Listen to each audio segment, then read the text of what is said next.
अस्सलाम वालेकुम नाज़रीन, FSID न्यूज में आपका इस्तकबाल है। मैं मोहम्मद फारूक। पढ़ते हैं आज की ताज़ा खबर। RM Computer Center, Taj Sheikh Abdullah Complex, Lakshmi Nagar Colony, Mehboob Nagar, introducing basic courses on computer skill for all age groups, include basic computer knowledge, MS Word, MS PowerPoint, Notepad, English and Urdu typing. Admission started from 3 May. For information, contact 9440248412 or 7989917044. Admissions are open. Congress MP उम्मीदवार सी वंशी चंद रेड्डी ने महबूब नगर मुस्तक़र में इंतखाबी तशहीर के मौके पर आवाम से खिताब करते हुए कहा कि मैं हर रोज़ मंदिर जाता हूं और पूजा करता हूं, लेकिन दूसरे मज़ाहब का भी मैं एहतराम करता हूं, क्योंकि हमारी पार्टी और हमारा दस्तूर यही सिखाता है। सी वंशी चंद रेड्डी ने कहा कि जब मैं सियासी ज़िंदगी का सफ़र का आगाज़ किया तो मेरे वालिद मुझसे नाराज़ होकर बरहम हुए। मैंने उस वक्त अपने वालिदैन को समझाया कि अगर मैं डॉक्टर बनता हूँ तो सिर्फ चंद लोग की मदद कर सकता हूँ, लेकिन अगर सियासत में उतर जाऊँ तो हज़ारों लोगों का फ़ायदा कर सकता हूँ।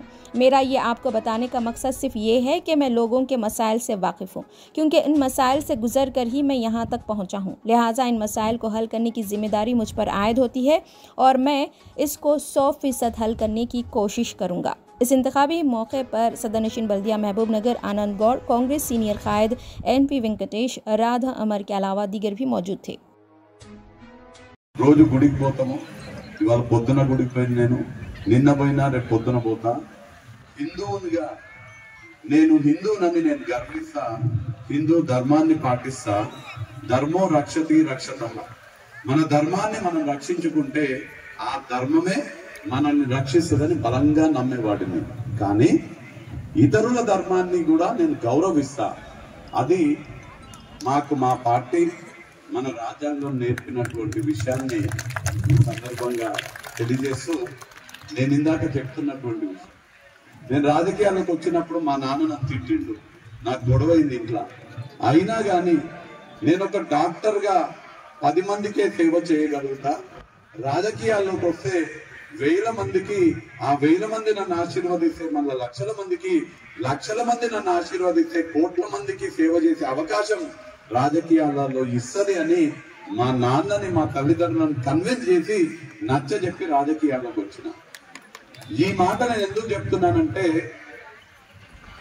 మీలాగా మీ నేపథ్యం నుంచి వచ్చినటువంటి వ్యక్తిగా మీరు పడే కష్టాలు, మీరు పడే ఇబ్బందులు పడ్డటువంటి వ్యక్తిగా మీ సమస్యలని పరిష్కరించే బాధ్యత నాకు అందరికన్నా ఎక్కువ ఉంటది.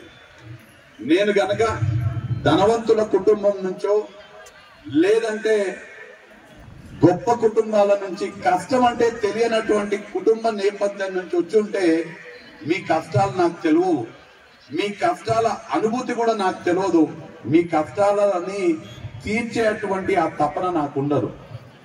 మీలాగా మీరు పడుతున్నటువంటి కష్టాలు నేను ఎదుగుతున్నప్పుడు నేను పడ్డా కాబట్టి, నేను పడ్డటువంటి కష్టం ఎవ్వరు పడకూడదు అనేటువంటి తాపత్రయంతో మీ కష్టాలు తీర్చే ప్రయత్నం నేను చేస్తా అని నేను మీకు హామీ ఇస్తున్నా. ఇవాళ ఒక ప్రభుత్వ ఉద్యోగస్తుని కుటుంబంలో కష్టాలు ఎట్లుంటాయి అనేది నాకు తెలుసు.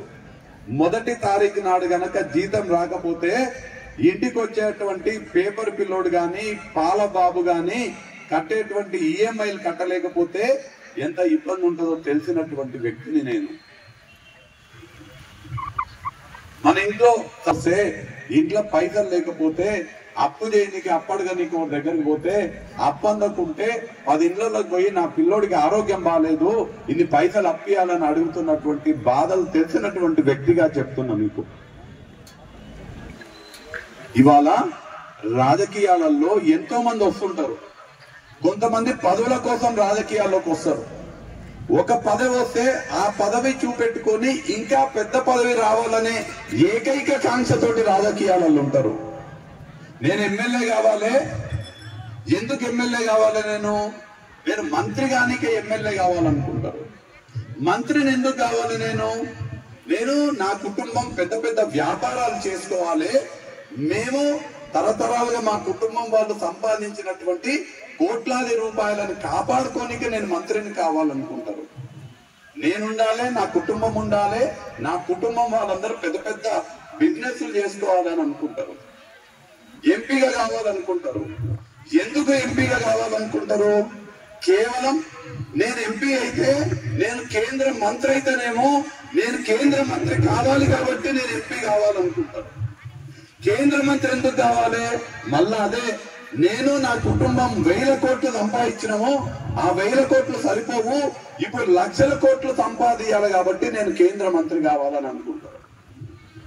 అది కొంతమంది రాజకీయ నాయకుల నేపథ్యం, ఆలోచన విధానం.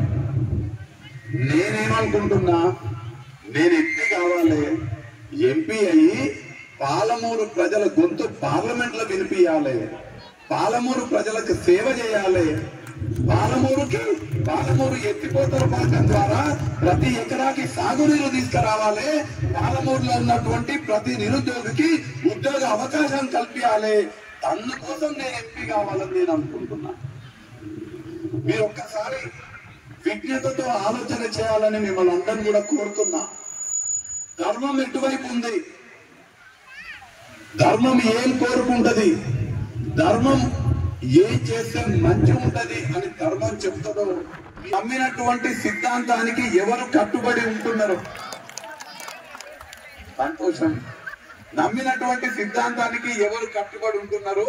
స్వలాభం కోసం పూటకొక సిద్ధాంతాన్ని మారుస్తున్నది ఎవరు అనేది ఒకసారి మీరందరూ కూడా ఆలోచన చేయండి. మీరందరూ కూడా ఆలోచన చేసి రానున్న ఎన్నికల్లో విజ్ఞతతో మీ అమూల్యమైన ఓటు హక్కు వినియోగించుకోవాలని మిమ్మల్ని అందరినీ కూడా నేను ఇవాళ కోరడం జరుగుతున్నది. अगर आप हमारा ये वीडियो YouTube पर देख रहे हैं तो सब्सक्राइब करना ना भूलें और बेल आइकन दबाएं। और अगर आप हमारा ये वीडियो Facebook पर देख रहे हैं तो पेज को लाइक करें और फॉलो करें।